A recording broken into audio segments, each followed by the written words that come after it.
Bonjour et bienvenue dans cette petite séquence vidéo, au cours de laquelle nous allons reparler du franc CFA. Depuis que Kémy Séba, l'un des papes du panafricanisme, le premier pape du panafricanisme, c'est Afrique Média, suivi de Kémy Séba, Nathalie Yam, Franklin Yamsi, Egouti Béanzin, Mohamed Konaré, ben voilà, ils sont nombreux, mais on ne peut pas citer tout le monde. Mais les 6 premiers papes, si vous voulez, les papes du panafricanisme, les 6 premiers, c'est d'abord Afrique Média. Tous ceux qui passent sur le plateau d'Afrique Média, dont Banda Kani, je le redis, et Kémy Séba, Nathalie Yam, Franklin Yamsi, Egouti Béanzin et Mohamed Konaré. Ils ont tellement, depuis que Kémy Séba a brûlé le franc CFA à Dakar en 2019, c'est passé sur les réseaux sociaux, tout le monde en a parlé. Moi-même, j'en ai tellement parlé. Mais il est toujours important de revenir pour expliquer pourquoi nous ne sortons pas du franc CFA. Pourquoi? Pourquoi le Mali n'est-il pas encore sorti du franc CFA? Pourquoi le Burkina Faso n'est-il pas encore sorti du franc CFA? Pourquoi le Niger? Pourquoi Centrafrique? Pourquoi le Cameroun traîne? Voilà, vous allez le savoir aujourd'hui. Mais ça va tomber. Ça va tomber le franc CFA. Il tombera. Tôt ou tard, il tombera. L'industrialisation de nos économies va faire tomber le franc CFA. Il tombera absolument. L'industrialisation de nos économies va faire tomber. La clé pour qu'il tombe de lui-même, c'est l'industrialisation. Mais en réalité, qu'on s'industrialise ou qu'on ne s'industrialise pas, on peut le faire tomber. C'est un manque de courage. C'est tout. C'est un manque de courage. Je dis, il va tomber tôt ou tard. Avec l'industrialisation de nos pays, il va tomber. On est en train de s'industrialiser. Il va tomber. Parce qu'il va devenir un obstacle pour l'industrialisation de nos pays. Le franc CFA, il va devenir un obstacle. Donc, il va tomber tôt ou tard. Mais présentement, pourquoi ne le fait-on pas tomber? C'est pas qu'il va poser un problème économique, un problème monétaire. Non, on ne le fait pas tomber parce qu'ils n'ont pas le courage. C'est tout. Ils ont peur. C'est plus pour des raisons politiques qu'ils utilisent. Ils ne font pas tomber le franc CFA. Ça n'a rien à voir avec l'économie, ça n'a rien à voir avec la monnaie.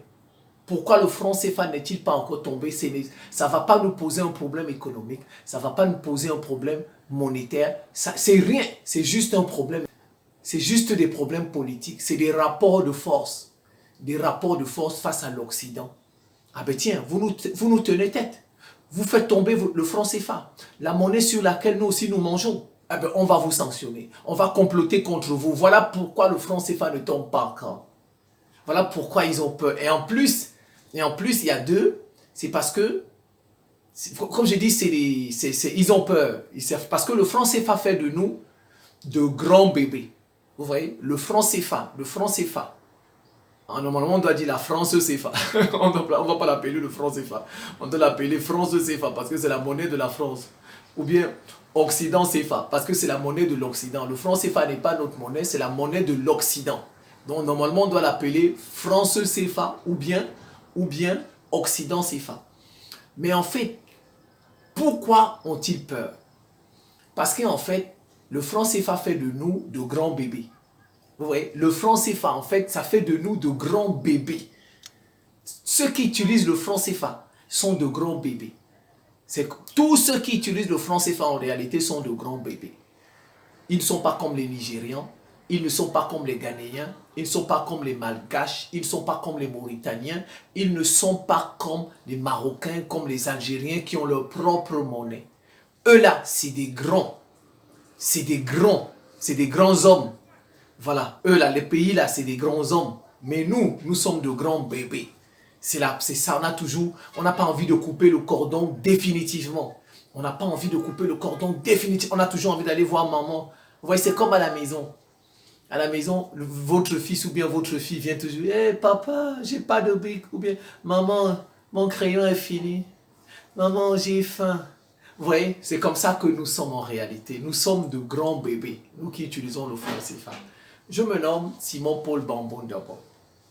Je suis le ministre de la Défense de l'Afrique. ministre de la défense de la souveraineté de l'Afrique, ministre de la défense du peuple noir, ministre de l'éducation continentale, ministre d'un monde multipolaire et ministre de la réciprocité dans les relations entre les États. Voilà. Voilà. Alors bon, maintenant, parce que ceux qui utilisent le franc CFA, je vais les diviser en deux. Ceux qui affrontent l'Occident, comme l'AES. Ceux qui affrontent l'Occident comme l'AES, eux, ce n'est pas des grands enfants. Ce n'est pas des grands enfants. C'est plutôt, eux ce n'est pas des grands enfants.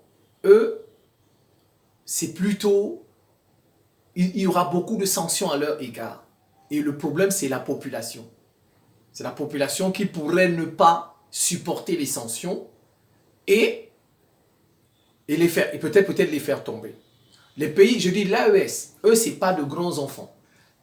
Voilà. Eux, le problème, ce n'est pas qu'ils ont peur d'affronter l'Occident, parce qu'ils ont déjà affronté l'Occident. Chasser des bases militaires, c'est affronter l'Occident. Ça, je ne peux même pas. Eux, ils ont chassé l'Occident. Le Niger a chassé même le plus grand. Le Niger a chassé le plus grand, le plus méchant, le plus terrible, les États-Unis. Donc eux, c'est des grands hommes, mais leur population fait d'eux de grands adolescents. C'est ça le problème, c'est la population. Parce que si vous sortez du franc CFA, forcément, les autres vont vous sanctionner. Comme je vous ai dit, le problème du franc CFA, il n'est pas économique, il n'est pas monétaire. C'est pas que si vous sortez du franc CFA, vos économies vont tomber. Non, le problème, il est politique. Les autres vont vous saboter. L'Occident va nous saboter. Maintenant, les autres pays, là, hormis AES, c'est-à-dire les pays, le Comore, parce qu'il faut savoir, il y a 3 zones, ou bien 3 zones francs. Vous avez l'UEMOA, c'est-à-dire l'Afrique de l'Ouest, là, l'UEMOA. Pas la CEDEAO, mais l'UEMOA. Tous ceux qui sont dans la CEDEAO n'utilisent pas le franc CFA. Le Niger est dans la CEDEAO, le Ghana, mais n'utilisent pas le franc CFA. Donc, je parle des pays de l'UEMOA. Ils sont, je pense, 8, hein, 8 comme ça. Je pense. Je n'ai pas compté, mais ils sont à peu près 8. Vous avez la CEMAC, Cameroun, Gabon, et puis vous avez les Comores. Il y a 3 zones. Et les francs CFA, la monnaie de ces 3 zones ne s'interchangent pas. Il n'y a pas d'accord entre les différentes banques centrales. Ça veut dire quoi? Qu'un Camerounais ne peut pas prendre son franc CFA, il va au Sénégal, il l'utilise. Donc il n'y a pas d'accord monétaire entre les banques centrales de la CEMAC, de l'UEMOA et des Comores. Donc le Sénégalais, par exemple, ou l'Ivoirien ne peut pas venir aux Comores ou bien au Gabon acheter des produits avec le franc de l'Afrique de l'Ouest, le franc CFA de l'Afrique de l'Ouest. Donc il n'y a pas accord entre les 3 banques centrales. Voilà. Donc je disais que pour les autres pays, ceux qui n'ont pas affronté l'Occident, comme Cameroun, Gabon, Côte d'Ivoire, Sénégal, eux c'est des grands bébés. C'est de grands bébés. Je dis bien, l'AES c'est des grands hommes, mais leur population pourrait faire d'eux de grands adolescents. C'est surtout pour leur population qu'ils ne le font pas. Pour le moment, c'est surtout pour leur population parce que, comme je vous ai dit, il n'y aura pas de conséquences économiques, il n'y aura pas de conséquences monétaires, mais il y aura plutôt de conséquences politiques et géopolitiques. Il y aura, c'est un rapport de force, on va sanctionner plus ces pays. Et comme la population pourrait ne pas supporter ces sanctions, c'est parce qu'on en a déjà pris, donc, et c'est ça qui pourrait, c'est pourquoi ils traînent. Je m'explique. Le franc CFA, il est né, c'était un cadeau de Noël. C'était un cadeau de Noël. Il est né le 26 décembre 1945, lors de la ratification des accords de Bretton Woods par la France. Bretton Woods, c'est où? San Francisco aux États-Unis après la Deuxième Guerre mondiale. Après la Deuxième Guerre mondiale. Donc le franc CFA, il profite à qui? Il faut déjà savoir ça. Le franc CFA, il ne profite pas aux citoyens des zones qu'il utilise. Il ne profite pas à ses citoyens. Le franc CFA, il ne me profite pas. Il ne me bénéficie pas. Le franc CFA, il ne bénéficie pas aux citoyens. Il profite aux USA. Les accords de Bretton Woods. Il profite aux USA. il profite à la France, il profite à l'Union européenne. Vous voyez, c'est parité avec l'euro, l'Union européenne. Il profite aux importateurs, ceux qui importent les produits chez nous. Ceux qui importent les produits chez nous, voilà ceux qui profitent du franc CFA. Et j'ai dit les importateurs et les investisseurs. Les investisseurs. Parce que quand ils viennent investir, les investisseurs étrangers, quand ils viennent investir chez nous en zone CFA, il va toujours gagner le même montant. Et il va rapatrier toujours le même montant. Parce qu'il y a une parité fixe. Vous voyez, 1 euro, ça fait 600 francs CFA. Ça ne change pas. Donc ça veut dire qu'un Français, quand il vient, il investit chez nous ici, il est sûr que son argent, il aura toujours le même montant. Ça veut dire que si aujourd'hui il gagne 1 million, demain il va toujours gagner 1 million. Après demain il va toujours gagner 1 million. Si son business marche, vous voyez, du fait de la parité fixe. Or, si il n'y avait pas de parité fixe, si ça fluctuait, si notre monnaie fluctuait, l'investisseur là, aujourd'hui il peut gagner 500 000. Comme la monnaie monte, elle descend, elle s'apprécie, elle se déprécie. Demain il peut gagner 200 000. Vous voyez, ce sont les investisseurs qui profitent. Et en plus, pour couronner le tout, ce sont nos faux présidents là. Nos faux présidents, comme vous voyez, Sassou Nguesso, Paul Biya, etc. Ils ont pris beaucoup d'argent, ils sont allés placer dans les banques des Occidentaux. Donc, on leur fait pression avec ça. Si vous sortez du franc CFA, attention, votre argent là, vous allez perdre ça, vos investissements là. C'est ça qui fait peur. Quand vous voyez les présidents là, c'est parce qu'ils ont investi, ils ont des comptes offshore. Ils ont des comptes offshore. Voilà. Et ils ont peur de ça. Maintenant, par exemple, pour l'Afrique de l'AES, eux, c'est surtout le rapport de force. Voilà. On va cogner sur eux très dur avec le franc CFA. Ils peuvent inonder leur nouvelle monnaie de faux billets. Ça va détruire la monnaie. La monnaie va devenir très faible. Et comme c'est des pays qui sont encore dépendants des importations, et en plus qui n'ont même pas de port. Ils n'ont pas de port, ils sont dépendants des importations, et ensuite on sabote votre monnaie, ça va être la catastrophe. Ça va être la catastrophe. Et comme le problème, c'est la population. La population pourrait ne pas comprendre ça.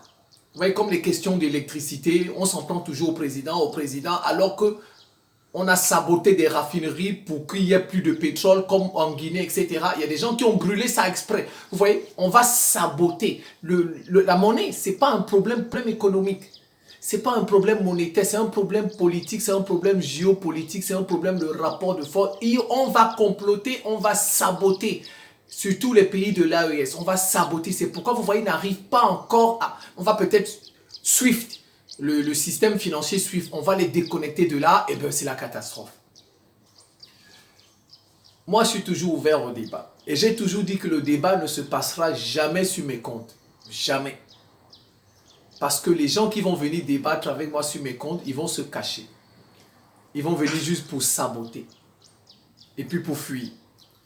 Or, si ça se passe sur leur chaîne, leur page Facebook, etc., ils vont être sérieux. Ce sont leurs abonnés, c'est sa chaîne. Il ne va pas jouer avec sa chaîne. Dans ma chaîne, il va se cacher, il va mettre des lunettes noires, on ne va pas bien voir son visage. Il va mettre un faux nom, on va pas connaître son vrai nom, etc. Or, si ça se passe dans sa chaîne, dans sa page Facebook, on va voir le titre, le nom de sa chaîne, le nom de sa page Facebook. Moi, je te dis ça. Les débats, on ne les fera pas dans mes comptes. Pour la transparence, pour une question de transparence. Moi, les gens me connaissent. Voilà. Les gens connaissent le nom de ma page, le nom de ma chaîne. Je n'ai pas de problème. Mais c'est les détracteurs, ceux qui ne sont pas d'accord avec moi, on ne les connaît pas. Donc, ils peuvent se cacher. Et je veux la transparence. C'est pourquoi j'ai toujours dit, on va faire les débats dans... Ceux qui me contestent, on fera le débat sur votre page, sur votre compte, sur vos plateformes. Si vous n'êtes pas d'accord avec... Je vais d'abord vous présenter les piliers du franc CFA pour comprendre les piliers du franc CFA. Le franc CFA, il reposait avant sur 5 piliers. Comme vous voyez, on dit les piliers de l'islam. Vous voyez les piliers là, les piliers de l'islam. Le franc CFA aussi a des piliers. Il avait avant 5 piliers. Mais aujourd'hui, il en reste 4. On a enlevé un pilier. il en reste 4. Le pilier qui a été enlevé, c'est le pilier des administrateurs. Avant, il y avait des administrateurs français dans nos banques centrales. Dans nos banques centrales que vous voyez, la BA, BCAO, il y avait des administrateurs français et ils avaient droit de veto. Donc, ils étaient là, dans le conseil d'administration. Ils participaient à la gestion, aux décisions, etc. Et ils avaient un droit de veto. Comme vous voyez, le conseil de sécurité de l'ONU, c'était comme ça. Voilà, dans nos banques, là, il y avait des administrateurs français, deux par banque. Et ils avaient droit de veto. Depuis qu'on a fait la réforme du franc CFA avec les Kémy Séba, le tapage, tout, eux, on les a enlevés. Donc, il reste 4 piliers. Donc, je vais commencer par le pilier le moins dérangeant. Le 4e pilier. Le 4e pilier, c'est le pouvoir de nos banques centrales. Nos banques centrales, on leur a donné le pouvoir de contrôler l'échange avec les pays qui ne sont pas de la zone. Vous voyez, la BCAO, vous voyez, la BCAO contrôle le taux de change entre, par exemple, les pays, entre le Bénin et le Nigeria. Vous voyez, le Bénin, le Nigeria n'est pas dans la zone, le Nigeria, le Naira. Donc, qui va contrôler ces transactions-là, ces changes-là, voilà, entre, par exemple, le Bénin et le Nigeria, ou bien le Cameroun et le Nigeria? Ce sont nos banques centrales qui font ce travail. Donc voilà le 4e pilier. Ça, il n'est pas dérangeant. Ouais, il n'est pas, c'est normal. C'est normal que votre banque centrale fasse ce travail de contrôle, n'est-ce pas? Ça, c'est le 4e pilier. Et je veux revenir sur l'apport du franc CFA. Qu'est-ce qu'il apporte aux citoyens, le franc CFA? En fait, c'est un outil d'intégration régionale. C'est un très bon outil d'intégration régionale. Ça, voilà le bénéfice que les populations en tirent. Du côté des populations, voilà le bénéfice. Pourquoi? Parce que quand vous avez, par exemple, votre franc CFA à Dakar, vous pouvez l'utiliser au Bénin. Si vous voyagez jusqu'au Bénin, vous n'avez plus besoin de changer votre argent. Vous voyez, c'est dérangeant quand on change l'argent tout le temps. Voilà. Vous voyez, ça vous permet de vous intégrer. C'est pourquoi on dit que c'est un puissant outil d'intégration. C'est ça le bénéfice pour les citoyens. Le seul bénéfice, mais le reste, ce sont pas... Je vous ai cité ceux qui bénéficient. Et je vous dis, si les autres pays ont leur propre monnaie, pourquoi nous aussi ne pouvons pas avoir nos propres monnaies? Pourquoi? C'est la question. Pourquoi? Mauritanie peut avoir sa monnaie, Nigeria peut avoir sa monnaie, Ghana peut avoir sa monnaie, Madagascar peut avoir sa monnaie, Maroc peut avoir sa monnaie, Libye peut avoir sa monnaie, ainsi de suite. Pourquoi nous ne pouvons pas avoir notre propre monnaie? On nous fait peur. Vous voyez, c'est la peur, on nous fait seulement peur. On nous fait peur, on nous tape dans les médias. Oh, si vous sortez, vous allez, l'économie va s'écrouler. Mais en fait, le problème, il n'est pas économique. Le problème n'est pas économique, comme je vous ai dit. Il n'est pas monétaire. C'est un rapport de force. C'est un problème géopolitique, géostratégique. C'est l'impérialisme. Il va sanctionner, il va saboter. Il va saboter. Sinon, en quoi le Nigeria nous dépasse, nous, le Cameroun, et puis lui, il a sa monnaie? Si nous avons notre monnaie, donc nous allons brûler. Le Cameroun va brûler. Non, dites-moi. Le Cameroun va brûler si nous, on a notre propre monnaie. Vous voyez, ils nous font peur parce qu'ils nous intimident. Ils intimident les présidents. Ils intimident l'économie du pays. Ils vont saboter. C'est ça le problème. Mais Mauritanie et Madagascar étaient dans le franc CFA. Ces deux pays en sont sortis dans les années 70. Mais leurs économies n'ont pas brûlé. Leurs économies n'ont pas brûlé, n'est-ce pas? Parce que eux, c'est des peaux claires. Vous voyez, ils ont fait ce qu'on appelle du racisme monétaire. Ils nous ont maintenus tous dans la même monnaie. Nous les Noirs, ils nous ont maintenus tous dans la même monnaie pour nous contrôler. Voilà, c'est ça, pour nous contrôler. Vous voyez, ils ont fait ce qu'on appelle du... Mais si on en sort, il n'y aura pas péril en la demeure, c'est tout. Il n'y aura pas péril en la demeure. Le Cameroun ne va pas brûler parce qu'on est sorti du franc CFA. Ce sont des intimidations. Donc, je continue. On a parlé du 4e principe. Je prends le 3e. Le 3e principe, c'est le principe de la garantie. De la garantie de la convertibilité. Voilà, c'est ça. En fait, les 3 premiers principes sont les plus importants. Le 4e principe, il est normal. Les plus importants sont les 3 premiers principes. La parité fixe, on dit encore la parité absolue. parité fixe, parité absolue avec l'euro. Le deuxième principe, c'est la centralisation des réserves de change. La centralisation des réserves de change. Le troisième principe, c'est la garantie de la convertibilité du franc CFA par la France.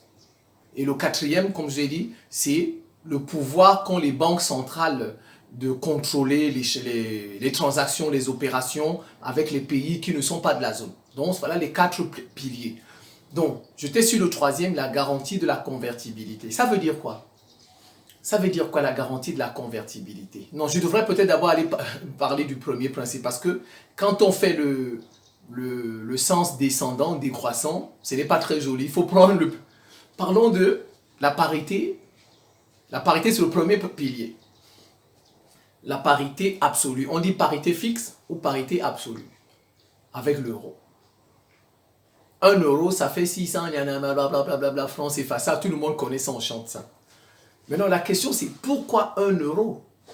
C'est 600, il y a quelques éléments.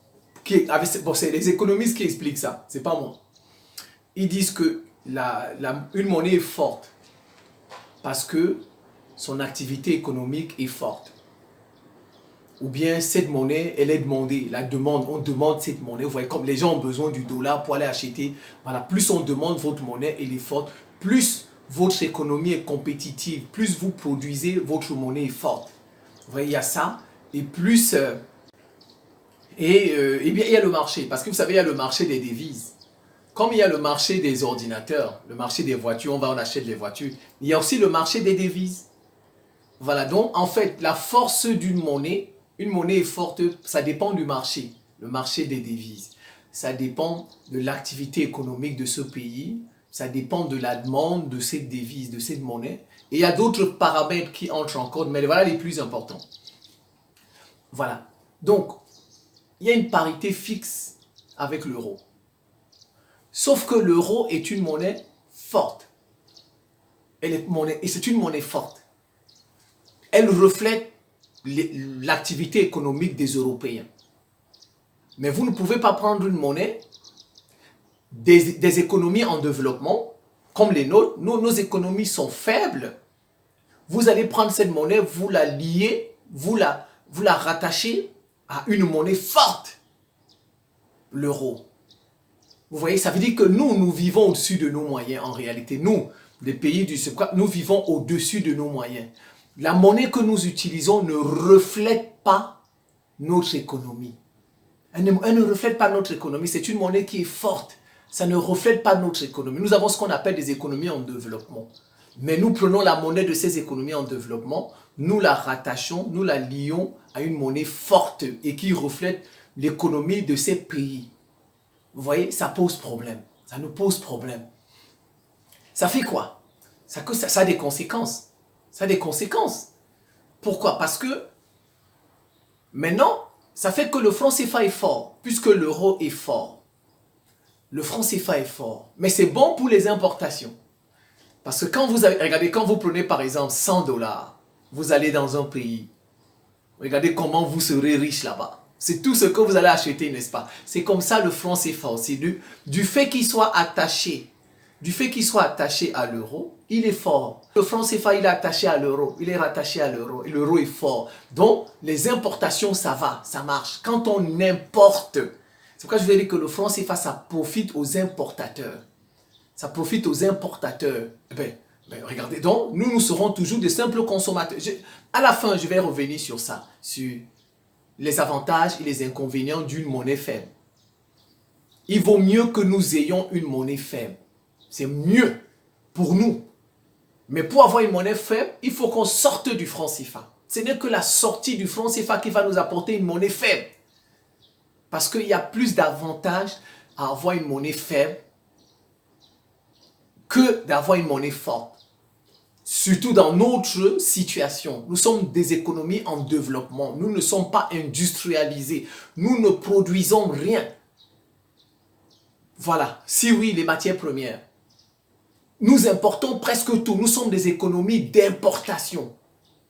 Donc, une monnaie forte, c'est bien, mais ça va pénaliser. Nous ne pouvons pas produire. La production nationale, où est-elle? Voilà, donc, il vaut mieux. Je vais revenir à la fin, si je n'oublie pas. Donc vous voyez, nos économies sont en développement. La monnaie que nous utilisons, le franc CFA, est liée à une monnaie forte, des économies qui sont fortes, et ce n'est que bien pour importer des produits. Ça fait de nous des consommateurs. Des consommateurs. Nous importons tout iPhone, voiture, Mercedes, etc. Regardez tout ce que nous avons. Regardez tout ce que nous avons. C'est importé. Vrai ou faux? C'est importé. Même les prises de courant, Ingelec, c'est importé. Même les interrupteurs, c'est importé. Le ciment, c'est importé. Regardez, c'est parce que le franc CFA est bon. Il achète beaucoup de choses dehors. Voilà, il est fort, attaché à l'euro, il achète beaucoup. Ça, vous voyez, ça profite aux importateurs, aux importations, mais ça pénalise les exportateurs, ceux qui veulent exporter. Donc ça pénalise quoi? La production nationale. Une monnaie forte pénalise la production nationale. Donc, et ça va bloquer notre industrialisation. Voilà, parce que pour produire, pour vendre à l'étranger, il faut que votre produit soit moins cher. Il faut que votre produit soit moins cher. Si vous produisez quelque chose et il est cher à l'étranger, ben il faut que votre produit soit de très bonne qualité pour qu'on l'achète, n'est-ce pas? Il faut qu'il soit de très bonne qualité pour qu'on l'achète. Bon, ce n'est pas garanti chez nous que notre produit sera de très bonne qualité. Imaginez un peu si on fabrique un ordinateur au Cameroun, ou bien on fabrique un ordinateur au Sénégal. Vous pensez que un Chinois, un Japonais va acheter l'ordinateur qu'on fabrique au Cameroun? En plus, s'il est cher, il préfère acheter un ordinateur qu'on fabrique aux États-Unis. Vrai ou faux? Voilà, c'est comme ça. Donc, une monnaie forte est défavorable aux exportations. Nos exportations sont pénalisées. Et ça pénalise notre production nationale. On ne produit pas. Parce que la monnaie est forte. Donc, il nous faut une monnaie faible. Donc, ça, c'est le premier pilier. La parité fixe. C'est contre nos pays. C'est contre notre production nationale. Je vais faire un tableau, je vais revenir sur ça à la fin. Donc vous voyez, le fait que nous soyons arrimés à l'euro, c'est la bonne expression, l'arrimage à l'euro, le rattachement à l'euro, ça pénalise la production nationale. Ça pénalise nos exportations. Nous vendons cher à l'étranger. Donc on n'en achète pas beaucoup et on ne reçoit pas beaucoup de devises. Les devises, voilà, on ne reçoit pas. Et ils vous disent que cet arrimage à l'euro permet de lutter contre l'inflation. Donc l'inflation dans les zones CFA, c'est aux alentours de 3, 4, 5%. Au plus, ça ne dépasse pas 4%, ça ne dépasse pas 5%, c'est dans cette fourchette. Bon, mais la vie n'est pas plus chère au Nigeria qu'en Côte d'Ivoire, n'est pas plus chère au Nigeria qu'au Sénégal, la vie n'est pas plus chère au Ghana qu'au Cameroun, du tout. Du tout, vous voyez, on ne sait même pas à quoi ça sert cette lutte contre l'inflation. Cette lutte contre l'inflation. Et en plus, ce n'est pas le franc CFA qui peut nous blinder par rapport à l'inflation, ce n'est pas le franc CFA. L'inflation, parfois, elle peut être provoquée par une devise étrangère. Parfois, l'inflation peut être provoquée par une devise étrangère. Les États-Unis, s'ils manipulent leur monnaie, c'est comme ça que vous voyez, ils font parfois pour casser des économies. Il suffit qu'ils manipulent leur monnaie et ils exportent leur inflation. Les États-Unis, ils sont capables de manipuler leur monnaie et ça va exporter leur inflation. Vous allez vous retrouver avec l'inflation. Je vous donne un exemple. Vous savez, par exemple, le Brexit, quand les Anglais sont sortis, mais la livre sterling, il y a eu chute de la livre sterling. Ouais, ça n'a rien d'économique. Ça n'a rien d'économique. Parce que de toutes les façons, les Anglais avaient toujours la livre sterling, même quand ils étaient dans l'Union européenne. Même quand ils étaient dans l'Union européenne, les Anglais avaient toujours la livre sterling. Mais leur monnaie, vous voyez, les monnaies, c'est pas parfois, non pas parfois un problème économique ni monétaire, c'est parfois des problèmes politiques. C'est tout. Je prends en 97, il y a ce qu'on appelle le baht thaïlandais, la monnaie de Thaïlande. La monnaie de Thaïlande a chuté. La monnaie de Thaïlande, quand ça a chuté, ça a fait chuter toutes les monnaies de l'Asie du Sud-Est. Toutes les monnaies des pays de l'Asie du Sud-Est sont tombées. Le baht thaïlandais, en 97, si vous voulez, il y a des articles qui parlent de ça sur en 97, le baht thaïlandais a chuté. Donc c'est comme ça. Parfois, il y a des gens qui exportent leur inflation. Voilà, les États-Unis, parfois. Quand ils veulent saboter un pays, Vous voyez, quand vous voyez ce qui se passe parfois au Nigeria, l'inflation, etc., on sabote. On sabote. Parce qu'ils connaissent les secteurs névralgiques de nos économies. Ils connaissent les secteurs névralgiques de nos économies. Donc, ils savent que si je fais baisser le dollar, je manipule le dollar. Voilà, je le manipule. Et j'envoie Boko Haram. Boko Haram qui fait une lutte, semblant de lutte entre les éleveurs et les agriculteurs au Nigeria. Il n'y a plus de marchandises. Le Nigeria, les exportations de matières bloquées. Vous voyez, les exportations sont bloquées. Le Nigeria n'aura pas de devise, n'est-ce pas? Il ne pourra pas importer et la vie va devenir chère. On a provoqué ça avec le dollar. Le dollar est devenu bas. Il est devenu bas parce qu'il fait que même quand vous avez quelques dollars, vous ne pouvez pas acheter vos importations. Vous voyez? Vous ne pouvez pas acheter vos importations. Vous voyez, le dollar, il est bas. Les États-Unis, ils ont manipulé le dollar, il est devenu bas. Ils ont manipulé Boko Haram. Ils connaissent les secteurs névralgiques, les secteurs qui rapportent les devises dans vos pays. Ils savent qu'au Nigeria, les secteurs de l'agriculture, les secteurs de l'élevage, c'est très très important. Si je mets Boko Haram là-bas, qui va manipuler les deux groupes-là, eh bien le Nigeria n'aura pas de réserve, ne va pas avoir des devises étrangères. Donc le Nigeria ne pourra pas couvrir ses importations. Et les choses deviendront chères, l'inflation va monter. Qu'est-ce que les États-Unis ont fait? À partir de la manipulation de leur monnaie, à partir de la baisse de leur monnaie, ils ont créé l'inflation chez vous. C'est pourquoi je vous dis que, en fait, sortir du franc CFA n'est pas un problème économique. Ce n'est pas un problème monétaire. C'est un problème politique. C'est un rapport de force. C'est de la géopolitique, c'est de la géostratégie. C'est tout. Vous savez, à l'étranger, on n'achète pas en franc CFA. À l'étranger, on n'achète pas en C10 ou en Naira. À l'étranger, on achète en dollars, en euros ou en yuan chinois. C'est comme ça. Voilà les monnaies des échanges internationaux, les monnaies les plus utilisées. Le dollar en premier, l'euro, le yuan. Peut-être même le yuan va bientôt dépasser tout ça, surtout l'euro. Ça va dépasser l'euro. Voilà. Donc, qu'est-ce qui se fait? Qu'est-ce qui se passe? Ceux qui ont conçu le franc CFA, ils ont demandé de mutualiser nos réserves d'échange.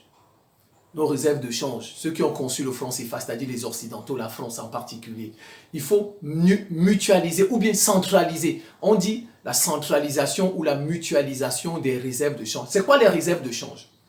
Les réserves de change, c'est quoi? Quand vous vendez votre pétrole, vous vendez votre pétrole dehors, n'est-ce pas? On vend ça en quoi? En dollars, n'est-ce pas? Donc nous engrangeons les dollars. Nous engrangeons des euros. C'est les euros, les dollars là que nous gagnons. On appelle ça les réserves de change. Donc les réserves de change sont constituées des devises étrangères fortes que nous obtenons après avoir vendu des choses, on va dire comme ça des produits. Mais aussi les réserves de change sont constituées d'or. Donc il y a deux choses dans les réserves de change. Il y a l'or, et Dieu sait, nos pays ont beaucoup d'or. Donc cet or qui peut garantir notre monnaie. Mais non, on va chercher la garantie de la France. Ça, c'est le troisième pilier. Je reviendrai sur ça. Donc, vous voyez, les réserves de change sont constituées des devises fortes étrangères qu'on obtient après avoir vendu nos matières premières. Ça veut dire nos économies sont des économies de rente. Nous sommes des rentiers. On vend des matières premières, l'or, le pétrole, le manganèse, l'uranium, le coton, etc. Blablabla, c'est ça qui nous rapporte des devises, plus l'or que nous avons chez nous. C'est ça ce qui fait partie des réserves. Maintenant, ils ont décidé qu'il faut mutualiser ça, qu'il faut centraliser. C'est-à-dire, tous les pays de l'UEMOA, ils mettent leurs devises ensemble. Je donne un exemple. Le Mali, quand il vend par exemple son coton sur le marché international, il obtient des dollars ou bien des euros. Il prend ça, il met dans la BCAO. Les réserves là, il met ça dans la BCAO. Vous voyez, c'est ce qu'on appelle la mutualisation, c'est ce qu'on appelle la centralisation. On mutualise les forces, on unit, on met les soldats ensemble, tous nos soldats, on les met ensemble. C'est ça la mutualisation. Maintenant, la Côte d'Ivoire, quand elle vend son café, son cacao, tout ça, n'est-ce pas, elle va gagner des dollars aussi, ou bien des euros. La Côte d'Ivoire, ce qu'elle gagne là, les devises là, elle met ça dans la BCAO. Je ne sais pas si vous comprenez. C'est ce qu'on appelle la centralisation des réserves de change. C'est ce qu'on appelle la mutualisation des réserves de change. On fait la même chose en Afrique centrale avec la BIAC. Les Gabonais, quand ils vendent leur pétrole, leur manganèse, leur blablabla, les Camerounais, quand ils vendent blablabla, les devises qu'on obtient là, de la vente de nos produits, de nos matières premières, on met ça dans la BIAC. Tous les pays, on centralise ça. On met ça ensemble, mais on sait combien chacun a apporté. Vous voyez? Maintenant, les devises là, on prend 50%. On met ça dans un compte qu'on appelle un compte d'opération dans le Trésor français. Donc, imaginez, si tous les pays, par exemple, de l'Afrique centrale, ont reçu 700 milliards de dollars de devises, 700 milliards de dollars, ils vont prendre la moitié de leur argent. La moitié, ils vont mettre ça au Trésor français, dans le Trésor français. Voilà, et c'est la France qui va utiliser cet argent-là. La France, vous voyez, c'est pourquoi on dit que le franc CFA, c'est un impôt. C'est un impôt. La France utilise notre argent, elle va faire des business avec ça, elle revient. Et nous cherchons des investisseurs tous les jours. Hein. Tous les jours, nous cherchons des gens pour... Alors que nous avons notre argent en France dans le Trésor français. Nous avons notre argent là-bas. Alors que nous cherchons l'argent tous les jours. La moitié de notre argent est en France. La moitié de nos réserves, c'est en France. C'est en France. Nous avons une partie de nos or, de l'or qui est aux États-Unis. L'or de nos pays, c'est aux États-Unis. Vous voyez, c'est comme ça. Et nous souffrons. Tous les jours, nous disons, nous avons besoin de l'or. Tous les jours, nous avons besoin d'argent. Nous voulons les investir. Alors que nous avons notre argent chez les autres, notre or chez les autres. Il suffit de faire revenir notre argent et on peut financer notre économie. Vrai ou faux? Il suffit de faire revenir notre or, on peut le vendre sur le marché international et gagner de l'argent et financer nos projets économiques, n'est-ce pas? Non, vous voyez, c'est ça la centralisation. Il y a la moitié qu'on met en France, dans le compte des opérations. Maintenant, pour l'Afrique de l'Ouest, l'UEMOA, ils ont retiré leur argent du Trésor français. C'est nous là, en Afrique centrale, nous n'avons pas encore retiré notre argent du Trésor français. Toutes nos devises sont encore au Trésor français. Les gens de l'Afrique de l'Ouest, eux, ils ont retiré ça. Avec toutes les contestations, Kémy Séba, etc., ils ont retiré. Mais qu'est-ce qui s'est passé? À l'époque, celui qui était le gouverneur de la BCAO, c'était le vice-président ivoirien. Le vice-président ivoirien, il a pris cet argent-là du Trésor français, il est allé mettre ça dans les marchés européens. Il a déshabillé Pierre, il a habillé Paul. Il a déshabillé Mohamed, il a habillé Souleymane. Vous voyez, il a pris ça en France, il allait mettre dans les marchés européens. Ça revient au même, c'est toujours chez les Européens. C'est pourquoi on lui a donné un cadeau. On a fait de lui le vice-président de la Côte d'Ivoire. C'était pour lui dire merci. Vous avez vu? On fait croire que l'argent est quitté en France alors que l'argent est resté en Europe. En Europe. Et il semblerait même qu'il allait mettre ça dans des marchés où ils ont perdu, les devises ont perdu de valeur. Parce qu'il y a eu des taux, il semblerait même qu'il y a eu perte, c'est ce qu'on dit. Qu'ils ont même perdu beaucoup d'argent en allant injecter ça dans les marchés européens. Vous voyez, ils ont déshabillé Pierre, ils ont habillé Paul, ils ont déshabillé Souleymane, ils ont habillé Mohamed. C'est tout. Tu prends l'argent en France, tu vas mettre en Europe, ça ne change absolument. C'est la même chose. Vous voyez, maintenant, quand vous centralisez, je donne par exemple les réserves de change de l'Afrique de l'Ouest. C'est à peu près 17 milliards de dollars. Hein. Ils ont à peu près 17 milliards de dollars. Tous les pays de l'UEMOA, tous, ils ont à peu près 17 milliards de dollars. Les pays de l'Afrique centrale, nous là, on a à peu près les réserves de change, tout ça, Gabon, Cameroun, 12 milliards de dollars. Imaginez un peu un pays comme l'Algérie. L'Algérie seule n'a pas de dette. L'Algérie n'a pas de dette. Vous voyez, un pays qui a sa propre monnaie et qui n'a pas de dette, l'Algérie. L'Algérie n'a pas de dette. L'Algérie a sa propre monnaie, l'Algérie n'a pas de dette, l'Algérie ne traite pas avec le FMI, l'Algérie ne traite pas avec la Banque mondiale. Ce que tous nos pays font, tous nos pays n'ont pas leur monnaie, on n'a pas de monnaie, nous traitons avec le FMI, nous traitons avec la Banque mondiale et nous avons des dettes. Vous voyez? Et nous avons des dettes. Plein de dettes. Et vous connaissez les réserves de l'Algérie. Les réserves. L'Algérie a 70 milliards de réserves de dollars. De devises, de réserves de change. Voilà, les réserves de change. Il y a des dollars dedans, il y a des euros. Ça, en gros, bon, comment on fait ça en dollars? L'Algérie a 70 milliards. L'Algérie seule a 70 milliards de dollars de réserves de change. L'Algérie seule. Tout l'UEMOA, même pas 20 milliards. toute la BEAC, la CEMAC, même pas 15 milliards. Alors que nos pays sont plus riches que l'Algérie, les matières premières. L'Algérie, qu'est-ce qu'elle fait? Quand elle vend son gaz, elle vend son pétrole, ou bien même si elle vole quelques-uns au Mali, etc. L'Algérie, mais regardez, tous nos pays, parce que c'est la France qui bénéficie de ça. Vous voyez, nos matières premières, c'est la France qui bénéficie. C'est pourquoi nous n'avons pas beaucoup de réserves de change. Nous n'avons pas beaucoup, parce que c'est la France qui bénéficie de ça. Elle prend nos réserves, et en plus, nos matières premières, c'est elle qui les contrôle, donc c'est elle qui sait combien elle vend. Bon, maintenant, c'est en train de changer. C'est elle qui sait combien elle vendait. Le pétrole, combien elle vendait. Le manganèse, combien elle vendait. C'est la France qui sait. Donc, alors que nous sommes plus riches que l'Algérie. Regardez tous ces pays-là. Regardez seulement l'Afrique de l'Ouest, les 8 pays. Ils ont 17 milliards de réserves de change. 17 milliards. Si on fait x2, parce qu'il y a une partie qui est en Europe, dans les marchés européens, donc ça fait à peu près 34. Donc en gros, l'Afrique de l'Ouest en tout a 34 milliards de réserves de change, dont 17 dans la BCAO. 8 pays n'ont même pas la moitié de l'Algérie.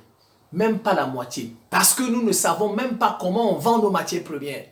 Vous voyez? On ne sait même pas. On n'a pas la gestion de nos matières premières. L'Afrique centrale, même chose. L'Afrique centrale, c'est 12 milliards de réserves. Fois 2, ça fait 24. Donc parce qu'il y a les 12 autres qui sont au trésor français. Donc ça fait 24. Pour tous les pays de l'Afrique centrale. Cameroun qui a du pétrole, du manganèse, de ceci, le Gabon. Regardez, alors que l'Algérie seule nous dépasse. L'Algérie seule, les réserves de change de l'Algérie dépassent les réserves de change de tous les pays qui utilisent le franc CFA. Alors que ces pays sont plus riches que l'Algérie. Parce qu'on détourne nos matières premières, nous n'avons pas la gestion de nos matières premières. Vous voyez? Or, l'Algérie a sa propre monnaie, l'Algérie a la gestion de ses matières premières et on peut se développer. Qu'est-ce qui fait qu'on se développe en réalité? Maintenant, quand vous mutualisez vos réserves. Parce que les réserves, là, c'est pour acheter les importations. Vous savez, les importations, c'est en dollars, en euros, etc. Donc, les réserves que vous voyez là, de change, c'est pour satisfaire nos importations. Nous consommons beaucoup. Donc, c'est ça qu'on prend pour acheter des choses à l'étranger, les importations. Je ne sais pas si vous comprenez. Mais non. Quand on centralise comme ça, par exemple, si un pays comme le Burkina Faso a un déficit budgétaire, donc il n'a pas eu beaucoup d'argent, il n'a pas eu beaucoup de réserves, il n'a pas gagné beaucoup de devises étrangères, donc son budget est déficitaire. Et il y aura des problèmes au niveau des importations. Donc, le Burkina peut prêter l'argent de la Côte d'Ivoire. C'est pourquoi vous entendez parfois on dit que la Côte d'Ivoire a prêté l'argent au Burkina, etc. C'est parce que nous centralisons nos réserves, nos devises à la BCAO. Donc, on a la possibilité de s'emprunter. Vous voyez, quand on est dans cette zone, vous pouvez emprunter entre vous. Voilà. Or, par exemple, c'est difficile d'aller emprunter au Nigeria, etc. Donc, parce que quand vous êtes dans la même zone, vous avez des facilités vous pouvez emprunter entre vous. Donc, un pays comme, par exemple, le Burkina Faso, qui a eu un déficit budgétaire, ça veut dire qu'il n'a pas beaucoup de recettes. Ça veut dire qu'il n'a pas beaucoup vendu ses matières premières à l'étranger, il n'a pas eu beaucoup de devises. Et maintenant, comme il veut importer, il va dépenser, il va acheter des produits importés. Voilà, il lui manque de l'argent. Donc, il peut prêter l'argent, les devises de la Côte d'Ivoire. Il peut prêter les devises du Sénégal. Vous voyez, c'est pourquoi on a demandé de mutualiser. C'est pourquoi vous voyez, pourquoi j'ai dit, nous sommes de grands bébés. On n'arrive pas à sortir, à affronter. Parce que bon, on aura toujours besoin d'aller voir. Bon, on peut aller utiliser les devises de la Côte d'Ivoire. On peut aller, mais non. Mais non, les autres qui ont leur propre monnaie, où est-ce qu'ils empruntent? Si vous n'arrivez pas, si vous avez un déficit budgétaire, on peut emprunter ailleurs. Il y a d'autres pays, n'est-ce pas? Vous voyez? C'est pourquoi j'ai dit ça. On ne veut pas sortir. Parce que c'est plus facile d'emprunter chez son voisin que d'aller emprunter chez l'autre qui est loin. Bon, je ne suis pas pour les prêts, mais je suis en train de vous expliquer qu'au cas où il y a déficit, donc, on peut aller par exemple voir les Émirats, voir tel pays pour emprunter. C'est pourquoi parfois vous voyez, on va prêter l'argent au FMI, à la Banque mondiale. Donc en centralisant par exemple, les réserves, un pays comme le Burkina Faso ou un pays comme le Mali ou bien la Côte d'Ivoire, s'il a un déficit, dans la propre banque, la BCAO, il peut prêter les devises de son voisin qu'il va utiliser pour acheter ses importations. Je ne sais pas si vous comprenez. Voilà. Je suis en train de dire, qu'est-ce qui fait qu'on ne se développe pas? C'est parce que nous n'avons pas notre propre monnaie. C'est tout. C'est tout. Vous voyez, nous n'avons pas notre propre monnaie. Nous sommes obligés de prendre la moitié de nos devises, aller mettre dans un trésor là-bas chez les Blancs. Notre monnaie est fixe. Alors, donc ça favorise les importations. Ça ne favorise pas les exportations. Donc ça ne favorise pas la production locale, la production nationale. Et nous n'avons pas la gestion de nos matières premières. Il faut les deux. Il faut avoir sa propre monnaie, battre monnaie. Et avoir la gestion de ces matières premières que vous allez transformer sur place. Quand vous faites les deux, vous vous développez. Tous les pays qui se sont développés l'ont fait. Tous les pays développés les plus forts de la planète ont leur propre matière, ont leur propre monnaie, ont la gestion de leurs matières premières. La Russie, qu'est-ce qu'elle a? Elle a sa propre monnaie. La Russie gère son pétrole, son gaz, etc. et le transforme et puis, vous voyez, et se développe. C'est tout ce qui nous manque. Nous n'avons pas notre propre monnaie. Nous n'avons pas la gestion de nos matières premières. Et on ne peut pas se développer. C'est tout. Voilà, quand vous avez votre propre monnaie, vous pouvez battre monnaie, vous pouvez battre vos pièces de monnaie, vos billets, quand vous voulez, pour financer votre développement, pour financer votre économie. Par exemple, s'il vous manque des pièces de 100, 100, 100, 100, 100, 100, 100, on est obligé d'attendre la France, aller demander à la France, à Chamalier, s'il vous plaît, dans l'économie, il manque des pièces de 100, 100, 100, 100. Envoie-nous des pièces de 100, 100. La France peut faire de la rétention. On l'a vu avec Kadhafi. Kadhafi, sa monnaie était battue en Angleterre. Kadhafi que vous voyez, il fut une fois, sa monnaie était fabriquée en Angleterre. Kadhafi a demandé, pendant même la guerre, oui je pense, c'était même pendant la guerre, Kadhafi a demandé au Royaume-Uni de lui envoyer tel montant. Le Royaume-Uni a dit, je ne t'envoie pas, je t'envoie la moitié. Parce que c'est le Royaume-Uni qui fabriquait la monnaie de Kadhafi. Donc ça veut dire que quand vous ne fabriquez pas votre propre monnaie, vous ne battez pas, vous ne faites pas tourner la planche. Donc, si vous voulez faire telle ou telle chose pour acheter telle ou telle chose, vous ne pouvez pas. Parce qu'il faut attendre que l'autre vous envoie. C'est comme quelqu'un il a son argent, mais c'est un autre qui le gère. Vous ne pouvez pas sortir comme vous voulez, aller chercher la fille que vous voulez pour emmener en boîte, etc., danser. Vous ne pouvez pas mettre le carburant dans votre voiture comme vous voulez parce que c'est l'autre qui gère votre argent. Vous voyez? C'est l'autre qui gère votre argent. Nous sommes sous tutelle. Quand je dis que nous sommes de grands enfants, nous sommes sous tutelle monétaire, nous sommes de grands enfants, c'est la France qui gère notre monnaie. Ce n'est d'ailleurs même pas notre monnaie, c'est la monnaie de la France. C'est pourquoi j'ai dit au début qu'il fallait l'appeler France CFA. Alors on va terminer par là, par l'avant-dernier point. Le troisième pilier, le pilier de la garantie de la convertibilité. Ça veut dire quoi? Ça veut dire que le franc CFA, c'est une monnaie crédible. Pourquoi? Parce que la France garantit le franc CFA. La France, c'est un peu comme une compagnie d'assurance. Vous voyez? Vous voyez une compagnie d'assurance, n'est-ce pas? Quand vous assurez votre voiture, quand il y a des dégâts, qu'est-ce que c'est? La compagnie d'assurance qui paye. Voilà, c'est comme ça la France.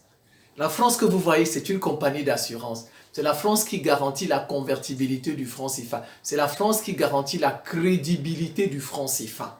Et vous voyez comme la France est un grand pays dont le franc CFA est crédible.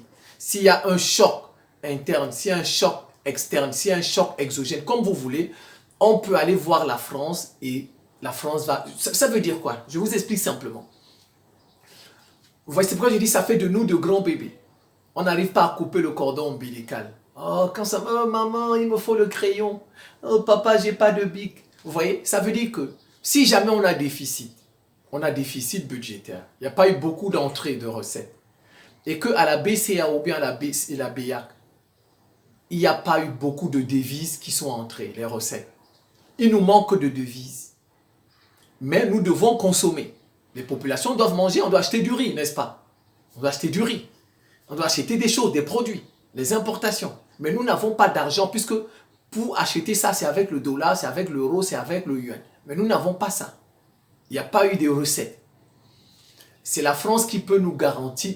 On peut aller voir la France, s'il te plaît, donne-nous des euros pour acheter nos importations. C'est ce qu'on appelle la garantie de la convertibilité du franc CFA. La France garantit le franc CFA. La France, c'est l'assureur du franc CFA. C'est la France qui fait du franc CFA, qui donne de la crédibilité au franc CFA. Et en dernier recours, si nous n'avons pas de devises, il nous manque de devises, la France a le droit de nous prêter des euros pour qu'on aille acheter nos matières de consommation. C'est ça. Vous voyez, ça fait de nous de quoi? De grands enfants. Nous sommes des bébés enfants. Nous sommes un peuple bébé, un peuple de grands enfants. On a toujours besoin, on n'arrive pas à couper le cordon ombilical. Il faut toujours aller voir la France à la dernière minute, à la France. C'est ça qui fait parfois que certains, parce qu'ils ont peur. Ils ont peur, ils disent, eh ben, si jamais on n'a pas de devise, si jamais, parce que nos matières premières, et en plus, vous voyez, c'est parce que c'était la France qui gérait, mais maintenant que nous-mêmes, nous allons gérer nos matières premières, on n'aura plus besoin de la garantie de la France. Nous avons notre or qui peut garantir notre monnaie. Nous en avons. Nous avons notre or qui peut garantir notre monnaie. On dit, ah ben tiens, mon cher ami, voilà l'or. Je te garantis, je te donne l'or, tant. Donne-moi tel. Je vais acheter mes importations. Voilà mon or. Voilà mon or. Voilà l'or, je te donne ça. L'or garantit notre monnaie. On n'a plus besoin de la garantie de la France. Nous avons notre or aux États-Unis, on peut faire revenir ça. Dans beaucoup de nos pays ont déposé l'or dans certains pays. Il suffit juste de faire revenir ça. Et ça va garantir notre monnaie. Vous voyez, en fait, nous sommes de grands enfants. On ne veut pas couper le cordon ombilical. On ne veut pas couper, c'est tout. On ne veut pas couper. Ce n'est pas un problème économique que si on sort du franc CFA, on va chuter. Non, il n'y aura rien. Il n'y aura pas péril en lendemain. Le pays ne va pas s'embraser. Au contraire, ils vont comploter seulement contre le pays pour qu'il s'embrase. C'est tout. Mais la monnaie, sortie d'une monnaie, ne peut pas faire tomber un pays. Les autres pays ont leur monnaie. Vous voyez, c'est ça le problème. C'est le problème. Donc, il faut que nous ayons notre propre monnaie. Et qu'elle soit faible. C'est ça. Et qu'elle soit faible. Parce que quand elle est faible, elle a plus d'avantages. Je vais vous donner, je ne sais pas si je peux... Bon, je vais vous donner les avantages et les inconvénients d'une monnaie faible. Donc, je vais commencer par les inconvénients, c'est mieux. Quand votre monnaie est faible, vous aurez un problème au niveau des importations. Parce qu'avec une monnaie qui est faible, vous ne pouvez pas acheter beaucoup de choses. Vous voyez? Les importations seront chères. C'est ça un inconvénient. Les importations seront chères. Mais maintenant, voilà, c'est ça, l'inconvénient. Premier, dans les consommations intermédiaires, par exemple, telles que, si vous voulez acheter, par exemple, les fertilisants, on appelle ça des consommations intermédiaires, parce que c'est des consommations qu'on utilise pour produire, pour, par exemple, faire l'agriculture. Vous voyez, on appelle ça des consommations intermédiaires. Les importations, c'est du genre, vous importez du riz, c'est ça, du sucre, etc. Ça, c'est ce qu'on appelle les importations. Maintenant, les consommations intermédiaires sont les consommations qui entrent dans le tissu de production. Par exemple, on a besoin des fertilisants. Vous voyez, les choses là, les engrais. On a besoin de ça. Parfois, on achète ça en Ukraine, en Russie. Et ça participe dans l'agriculture. Donc, eux, ils vont devenir plus chers. Vous voyez, les importations seront chères, vont augmenter. Les consommations intermédiaires vont augmenter. Et le pouvoir d'achat des populations sera faible. Parce que la monnaie est faible. Quand votre monnaie est faible, le pouvoir d'achat est faible. Vous voyez? Voilà, la consommation. Puisque votre pouvoir d'achat est faible, vous n'allez pas consommer. Vous n'avez pas d'argent. Pour consommer, il faut avoir de l'argent. Vous n'allez pas acheter iPhone, n'est-ce pas? Et même pour faire de la production. Et même pour produire. Parce que nous avons besoin de consommation intermédiaire, de produits intermédiaires. Puisque la monnaie est faible, les consommations intermédiaires pourraient être aussi chères. Et comme ça rentre dans la production, on pourrait produire faiblement aussi. Vous voyez, on pourrait produire faiblement. Faiblement. Vous voyez, importation, donc le peu de produits que nous aurons sera cher. Le peu de produits que nous aurons là sera cher. D'où l'inflation. Donc une monnaie faible peut apporter l'inflation. Les prix élevés. Et la consommation, ce n'est pas la peine. Il y aura du chômage. Donc ça peut apporter la crise économique. Donc vous voyez, une monnaie faible, au final, peut apporter la crise économique. Les importations seront élevées, seront chères. Voilà. Il y aura quand on a une baisse des importations, on va dire comme ça, baisse des consommations intermédiaires, pouvoir d'achat faible, Maintenant, ça peut avoir des conséquences sur la production parce qu'on aura besoin de consommation intermédiaire. Bon, la production peut prendre un coup. Et comme le pouvoir d'achat est faible, on va moins consommer. Vous êtes d'accord? On va moins consommer. Et les peu de produits importés que nous aurons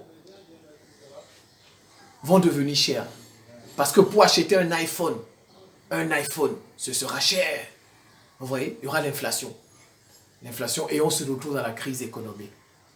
Mais sauf que il vaut mieux avoir une monnaie faible. Parce que les avantages sont nettement mieux. Ça, une monnaie faible, c'est quand vous avez un pays importateur. Vous voyez? Ces conséquences que je viens de vous citer, c'est quand vous mettez l'accent sur les importations. Mais non. Mais un pays qui ne veut pas être dépendant des importations, qui veut être un pays exportateur, il veut vivre des exportations.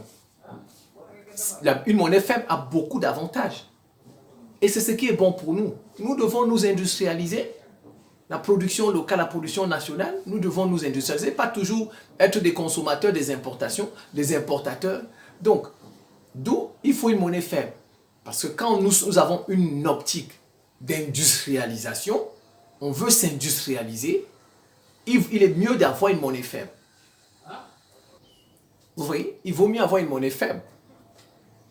Quand vous mettez l'accent sur les exportations, parce que quand vous allez vous industrialiser, vous allez produire des choses que vous allez vendre à l'étranger. On devient exportateur. Là, c'est bon d'avoir une monnaie faible.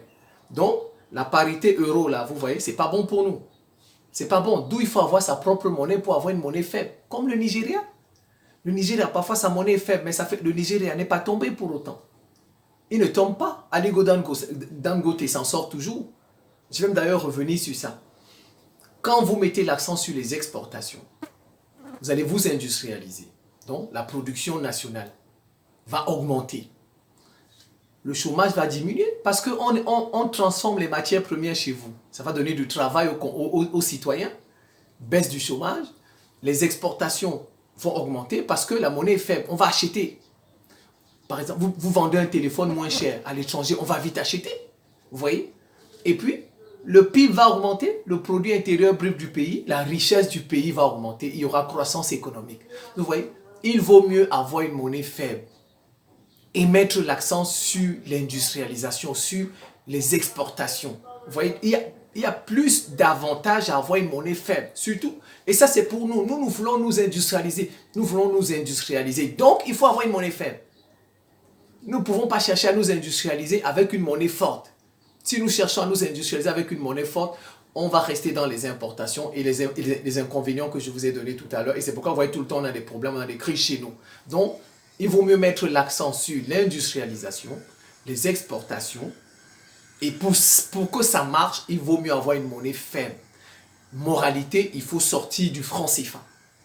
Il faut sortir du franc CFA. Ou du moins, même si on ne veut pas en sortir, les Kémy Séba, par exemple, ils ont déjà proposé, ils ont dit, il faut arrimer le franc CFA à plusieurs devises, plus seulement à l'euro.